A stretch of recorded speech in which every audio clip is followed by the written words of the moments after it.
There is little to no argument that the MCU isn't what it used to be. The interconnectivity, charm, stakes, and overall care for its characters just simply hasn't been quite replicated in the multiverse saga. However, if you put all that aside and just look at the upcoming projects on their slate, the old Marvel buzz is slowly starting to creep back up to the levels it once was hitting. And at the forefront of all of this is Marvel's biggest and most popular hero, Spider-Man. Coming off of No Way Home, the state in which we left Peter Parker has left us all very confused on the direction that this character will be going in the future. The upcoming releases of Avengers Doomsday, the newly titled Spider-Man Brand New Day, and Avengers Secret Wars don't help out this confusion. While we all are excited, we have no clue what is going to happen with these movies. However, I've taken bits and pieces of everything we currently know about these upcoming movies and come up with a short-term path that I believe could play out very well for Tom Holland's Spider-Man. I give you the ultimate Tom Holland Spider-Man theory for the near future, or at least how I think it should go.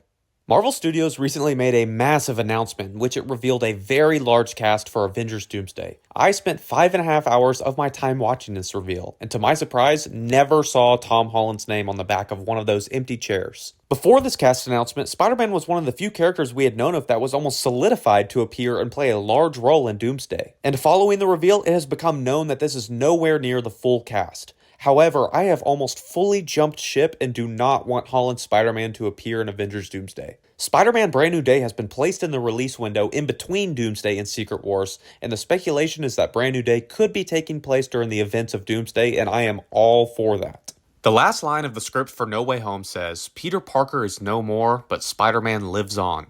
When we left off with this character, he doesn't have anything left but Spider-Man. Nobody knows Peter, and it sets up perfectly for him to have a grounded story where he figures things out on his own. We don't need to see the ending of No Way Home and then immediately have Spider-Man jump into a multiversal, Doctor Doom, Avengers-level movie, which is why I'm on board with it taking place during the events of Doomsday, where we can get the grounded, street-level Spider-Man movie we've always wanted. Because all Peter has left is Spider-Man, he becomes completely engulfed by the mantle, becoming more of the web-swinger and less of Peter Parker. Drowning himself in his work as Spider-Man gives a great way for a particular plotline to come creeping on in, the black suit. Mind you, the black suit plays an important role in Secret Wars in the comics, so it would be a pretty big miss if it's left out entirely here. Now let's talk about Venom for a second. We do know that a little piece of the symbiote was left in the MCU after Tom Hardy's Venom was transported back into the Sony universe. And when he was in the MCU 616 timeline, the symbiote saw the identity reveal of Peter Parker and was on a mission to find him. Plus, it'll be 5 years since No Way Home, so it's given the symbiote plenty of time to slowly crawl its way from Mexico to New York. The symbiote entering the story perfectly aligns with how Peter is treating his role as Spider-Man at the moment. He gains the black suit, allowing him to dive even deeper into the role of Spider-Man, and giving way for the black suit to turn him darker, saving New York at any means necessary.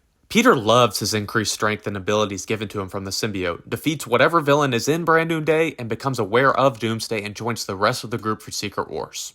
Let's shift gears and talk about Dr. Doom for a second. An important thing to know about the character is that Doom never takes off his mask. However, this Doom has come to know his striking resemblance to the main timeline's Tony Stark, and while he won't reveal his face, he knows he can use it to his advantage when the time is right. Back to Spider-Man. Even though he was absent during Doomsday, Spider-Man is such a large and important character that he is able to establish himself as a leader quickly and play a pivotal role in taking down Doom. He's able to see the destruction, death, and chaos that has been caused while he's been gone, and with the help of the black suit is ready to take down Doom in whatever means necessary. This is the moment Dr. Doom has been waiting for. He's learned about what Tony Stark means to Peter Parker, and when Spider-Man stands in his way of completing his task, this is when he takes off his mask for the first time in front of him. I believe that this is the first time we should see Robert Downey Jr.'s face, and this should be our first interaction between the two characters. This reveal snaps him out of everything, becoming more human, more Peter Parker than he's been in a very long time.